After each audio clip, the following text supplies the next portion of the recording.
మా latest videos కోసం మా ఈ తెలుగు న్యూస్ ఛానల్ సబ్స్క్రైబ్ చేసి గంట సింబల్ యాక్టివేట్ చేసుకోండి. రేపు ఆదివారం పంచమి. రేపు మీరు 5 రూపాయల బిళ్ళతో రహస్యంగా ఈ చిన్న పరిహారం గనుక చేసినట్లయితే 5 కోట్ల అప్పు ఉన్నా సరే తీరిపోయి మీరు అప్పు తీసుకునే స్థాయి నుంచి ఒకరికి అప్పు ఇచ్చే స్థాయికి ఎదుగుతారు. అంత శక్తివంతంగా ఈ 5 రూపాయల బిళ్ళ పరిహారం అనేది అద్భుతంగా పనిచేస్తుంది. వెనుకటి రోజుల్లో అంటే ఋషుల కాలం నుంచి మన తాతమ్మలు ముత్తాతలు వెనుకటి రోజుల్లో ఋషులు మునులు వీళ్ళందరూ కూడా ఇలాంటి పరిహారాలు చేసుకుని ఫలితాన్ని పొందేవారు. ఈ పరిహారాలు ఇవాళ కొత్తగా మనం కనిపెట్టినవి కావు. మనలో కొంతమందిని చూసినట్లయితే ఎప్పుడూ కూడా అంటే అప్పుడుండి చాలా ఇబ్బంది పడిపోతూ ఉంటారు. అంటే వారి సంపాదన కన్నా కూడా ఖర్చులనేవి ఎక్కువగా ఉండి ఆ ఖర్చులు అవసరాల కోసం అని చెప్పేసేసి మళ్ళీ వేరే కాడ అప్పు చేయటము, ఆ అప్పు తీసుకునేసరికి మరి అప్పు అంతటితో ఆగదు కదా, మరి దానికి వడ్డీలు కట్టుకోవాలి కదా, అలా సంపాదన అంతా కూడా వడ్డీలు కట్టడానికి సరిపోయిద్ది. ఎందుకంటే వడ్డీలతోటి గుర్రాలు కూడా పరిగెత్తలేవు అంటారు. అంత స్పీడ్గా వడ్డీ అనేది పరిగెడుతుంది. నెలొచ్చేసరికి వడ్డీ కట్టాల్సి వచ్చిద్ది. ఇక వీరు చేసే సంపాదన మొత్తం వారికి వడ్డీలు కట్టడానికే సరిపోయిద్ది. ఇంకా జీవితంలో ఎదగాలి, ₹1 సంపాదించుకోవాలి, ₹1 వెనకేసుకోవాలి అని అంటే ఇంకసలు అది జరగని పని. ఇక వాళ్ళ లైఫ్ అట్లా ఆగిపోయిద్ది. అలాంటి పరిస్థితి నుంచి బయటపడటానికి ఏం చేయాలని చెప్పేసి చాలా ఇబ్బంది పడిపోతూ ఉంటారు. ఇంకేం చేస్తారు?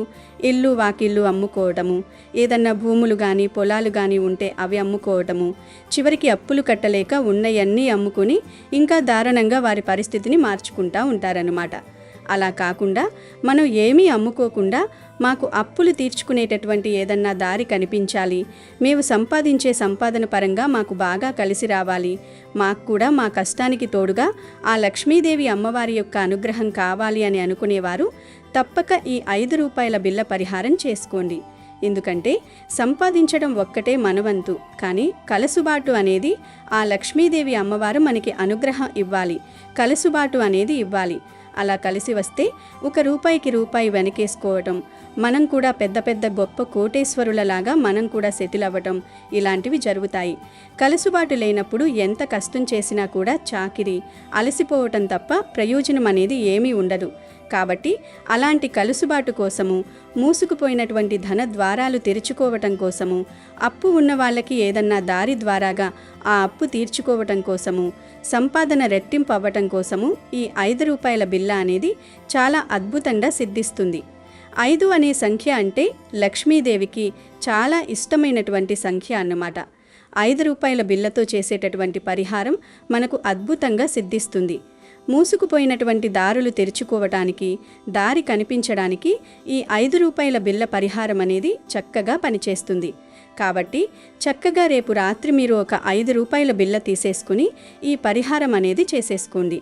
చేసుకోవటం వల్ల అప్పు ఉన్న వాళ్ళకి అప్పు తీరిద్ది, సంపాదన పరంగా కలిసి రావట్లేదు అని అనుకున్న వాళ్ళకి అప్పులు మాకేమీ లేవు, మేము సంపాదన బాగా సంపాదించుకుంటే చాలు, మాకు బాగా కలిసి రావట్లేదు, కలుసుబాటు కావాలి అని అనుకున్న వాళ్ళు ఇలా ఎవరైనా సరే ఈ పరిహారం చేసుకోవచ్చు. మరి ఇంతకీ ఈ పంచమి తిథి రోజున 5 రూపాయల బిళ్ళతో ఏం చేస్తే మీ అప్పులు తీరిపోయి గొప్ప స్థాయికి వస్తారు ఈ వీడియోలో తెలుసుకుందాం.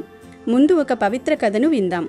ఫ్రెండ్స్, ఫస్ట్ అయితే ఈ వీడియోకి ఒక లైక్ కొట్టి కామెంట్ బాక్స్లో ఓం శ్రీ ధనలక్ష్మీదేవియే నమః అని కామెంట్ చేసి మాకు సపోర్ట్ చేయండి. పూర్వం ఒక ఊరిలో ఒక వ్యాపారి ఉండేవాడు. అతను చాలా ధనవంతుడు, గుణవంతుడు, 10 మందికి సాయం చేయాలనే మంచి బుద్ధి కలిగి ఉన్నవాడు. అతనికి 4 కొడుకులు ఉన్నారు. కొడుకులకు పెళ్లి చేస్తాడు. ఆ వ్యాపారి తన భార్యతో, తన కొడుకు కోడళ్లతో కలిసి ఒకే ఇంటిలో నివసిస్తూ ఉన్నారు. ఆ వ్యాపారి తన జీవితాన్ని సుఖంగా గడుపుతూ ఉన్నాడు. అంతేకాదు ఆ వ్యాపారి లక్ష్మీదేవి పరమభక్తుడు. ప్రతి స్త్రీని లక్ష్మీదేవిగా భావించి గౌరవించేవాడు. ఆ వ్యాపారికి ఊరిలో మంచి పేరు కూడా ఉంది. ప్రతిరోజు లక్ష్మీదేవిని చక్కగా పూజించి తర్వాత వ్యాపార పనుల కోసం ఇంటి నుండి బయలుదేరేవాడు.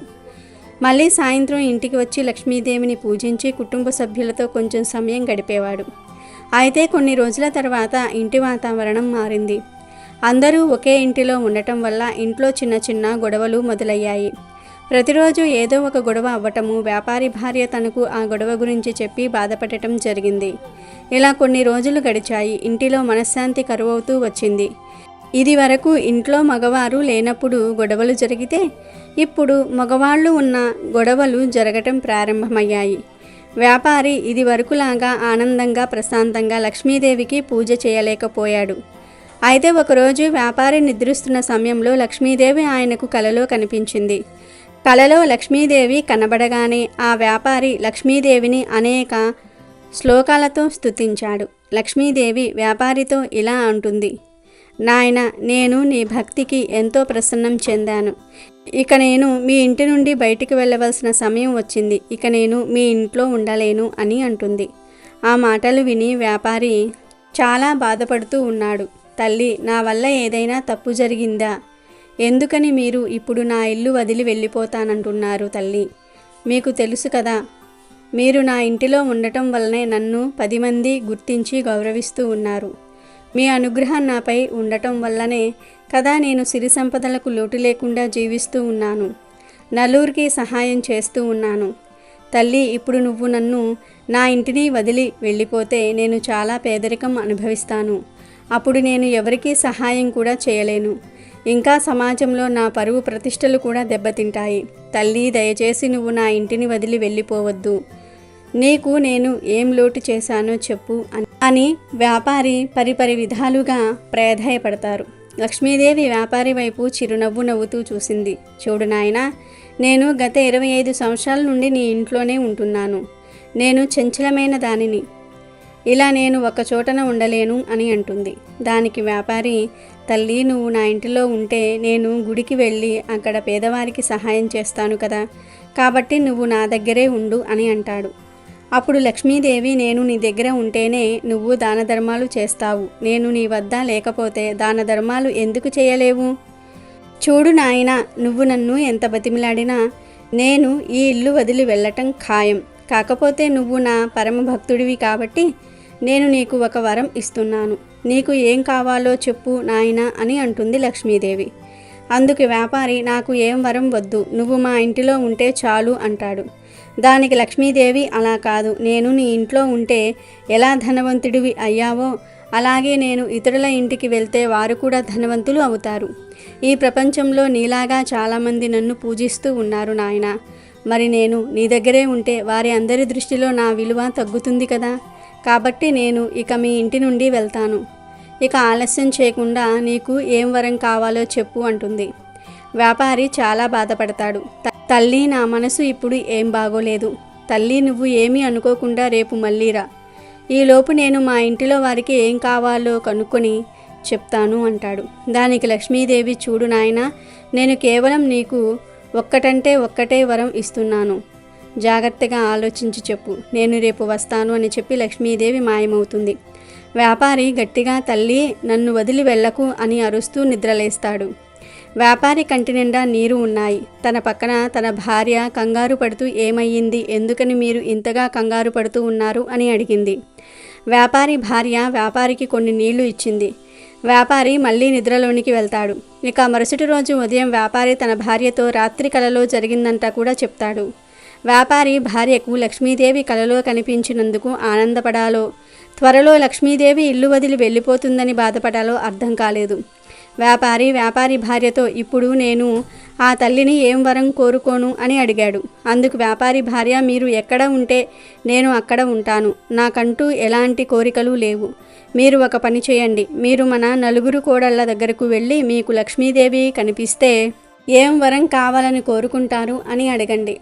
అందులో ఎవరి సమాధానం మీకు మంచిగా అనిపిస్తే అదే సమాధానాన్నే లక్ష్మీదేవికి చెప్పండి అని సలహా ఇస్తుంది. వ్యాపారి ముందుగా మొదటి కోడలి దగ్గరికి వెళ్ళి, లక్ష్మీదేవి నీకు కలలో కనిపిస్తే ఏం వరం కోరుకుంటావు అని అడుగుతాడు. దానికి ఆమె, మామయ్య గారు, ఒకవేళ లక్ష్మీదేవి నాకు కనిపిస్తే నేను ఆమెను చాలా వరాలు అడుగుతాను అంటుంది. అలా కాదు, ఏదైనా ఒక్కటే వరం కోరుకోవాలి అని అంటాడు. దానికి పెద్ద కోడలు కొంచెం సేపు ఆలోచించి, మామయ్య గారు, నాకు బంగారం వజ్రాలు కావాలని కోరుకుంటాను. తరతరాలకు సరిపడా బంగారము వజ్రాలు ప్రసాదించమని కోరుకుంటాను అని చెప్తుంది. తర్వాత వ్యాపారి రెండవ కోడలి దగ్గరకు వెళ్ళి పెద్ద కోడలిని అడిగిన విధంగా అడిగితే ఆమె నాకు పెద్ద పెద్ద భవనాలు, వ్యాపారం చేసుకోవడానికి పెద్ద పెద్ద భవనాలు కావాలని అడుగుతాను అంటుంది. వ్యాపారాలు మంచి లాభబాటలో నడుస్తాయి కాబట్టి ఇక మనకు ఎలాంటి లోటు ఉండదు అని అంటుంది. తర్వాత మూడవ కోడలిని అదే ప్రశ్న అడిగితే ఆమె, మామయ్య గారు, నేనైతే మన ఊరిలో ఉన్న పంట పొలాలు అన్నీ కూడా నా సొంతం అవ్వాలని కోరుకుంటారు. మన ఊరిలోని పంట చాలా లాభాలను తెచ్చిపెడుతుంది. దాంతో మనకు తరతరాలకు తిన్న తరగని సంపదలు వస్తాయి అంటుంది. ఇక చివరిగా నాలుగవ కోడలి దగ్గరకు వెళ్ళి అడిగితే ఆమె, మామయ్య గారు, నేను లక్ష్మీదేవి నాకు కనిపిస్తే ఒకే ఒక్క కోరికను కోరతాను. మన కుటుంబంలో ఎటువంటి గొడవలు జరగకుండా పిల్లా పాపలతో ఆనందంగా ఉండాలని. మనం ఒకవేళ పేదరికం అనుభవించాల్సి వచ్చినా మన మధ్య ఉన్న ప్రేమ ఆప్యాయతలు తగ్గకూడదు అని లక్ష్మీదేవిని కోరుకుంటాను అని చెప్పింది. వ్యాపారి తన భార్య దగ్గరకు వెళ్ళి నలుగురు కోడళ్ళు చెప్పినవి చెప్తాడు. వ్యాపారి భార్య మొదటి కోడలు అడిగినట్లు బంగారము వజ్రాలు అడిగితే ఎవరైనా సరే గజదొంగ వచ్చి ఆ సంపదను కాజేస్తాడు.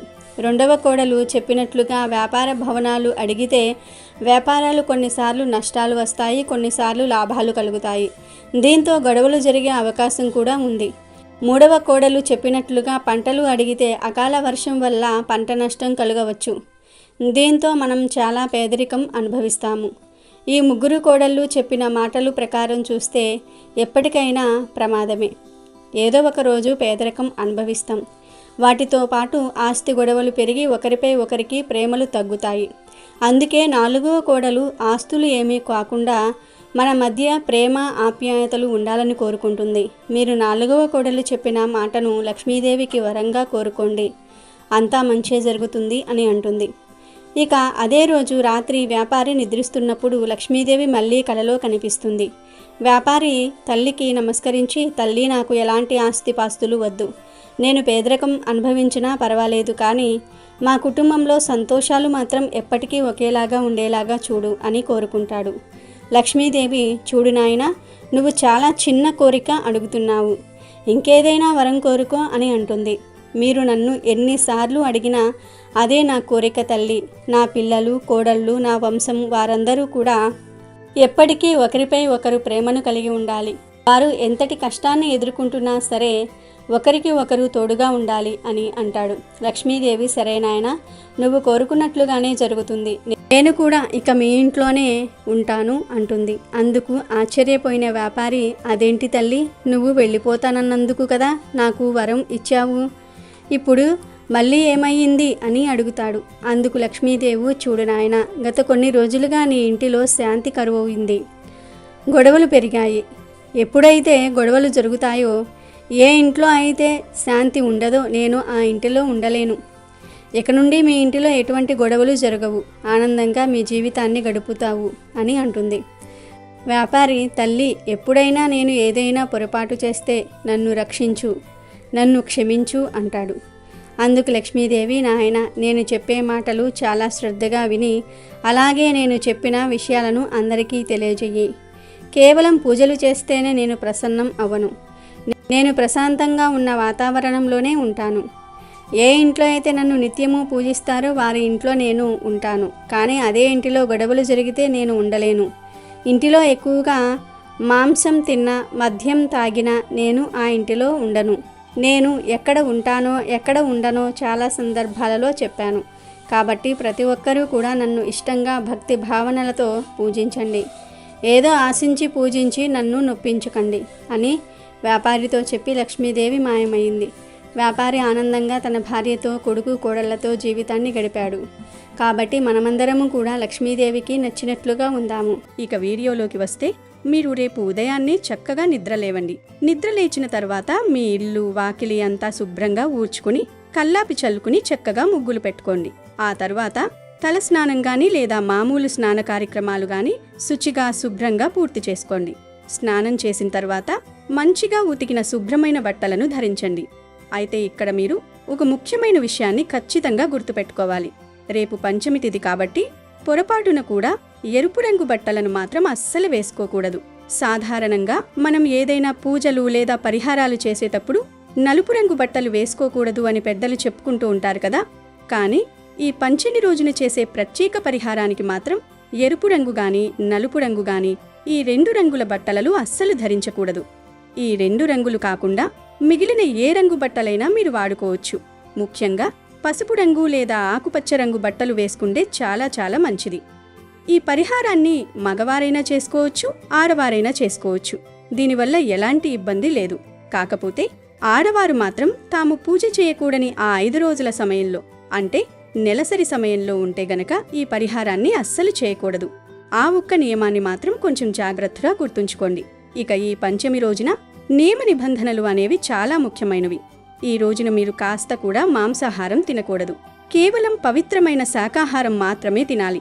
శాకాహారంలో కూడా పొట్లకాయను తినకూడదు. అలాగే ఈ పంచమి రోజున ఆర్థికపరమైన లావాదేవీల విషయంలో కూడా చాలా జాగ్రత్తగా ఉండాలి.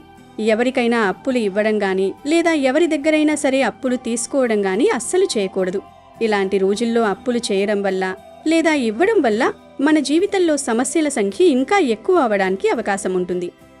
ఈ రోజుల్లో కొంతమంది ఎలా తయారయ్యారంటే చిన్న చిన్న అవసరాలకు కూడా, అంటే పెద్దగా ఖర్చు పెట్టాల్సిన అవసరం లేకపోయినా అస్సలు తప్పదు అనుకుంటే తప్ప అప్పు చేయకూడదు అనే విషయాన్ని మరిచిపోయి చీటికి మాటికి ప్రతిదానికి అప్పులు చేస్తూ ఉంటారు.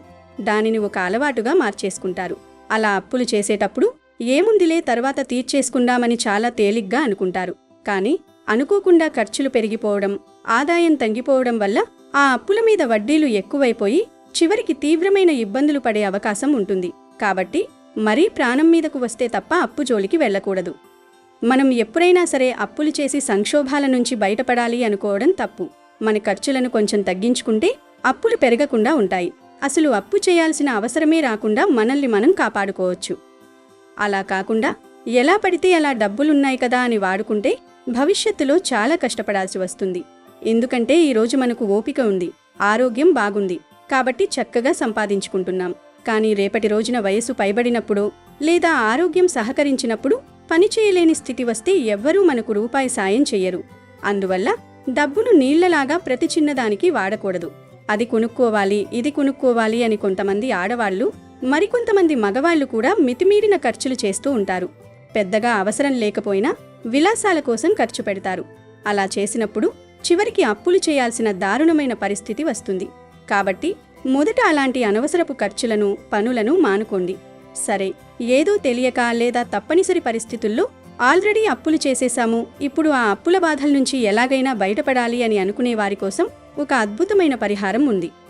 దీనికోసం మీరు ఏం చేయాలంటే, రేపు పంచమి రోజు రాత్రి సమయంలో 4-5 రూపాయల నాణాలను తీసుకోవాలి. ఇక్కడ గుర్తుపెట్టుకోండి, 5 రూపాయల కాగితపు నోట్లు తీసుకోకూడదు, కేవలం మెటల్ కాయిన్స్ మాత్రమే తీసుకోవాలి. ఈ 5 రూపాయల బిళ్లలను తీసుకుని మొదట వాటిని శుచిగా మంచినీటితో కడిగేసేయండి. ఆ తరువాత కాస్త పసుపు నీటితో కూడా కడగాలి.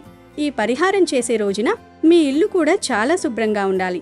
అందుకని ఇల్లు తుడిచేటప్పుడు నీళ్లలో కాస్త రాళ్ల ఉప్పు, దొడ్డు ఉప్పు వేసి ఇల్లు తుడుచుకోండి. వీలైతే మీ ఇంటి ప్రధాన సింహద్వారానికి అటుపక్క ఇటుపక్క కాస్త వేపాకులను కూడా కట్టండి. పంచమి పూట ఇలాంటి నియమాలు పాటించడం వల్ల ఇంట్లో ఉండే నకారాత్మక శక్తి పోయి అప్పుల బాధలు, సమస్యలు చాలా వరకు తగ్గుతాయి.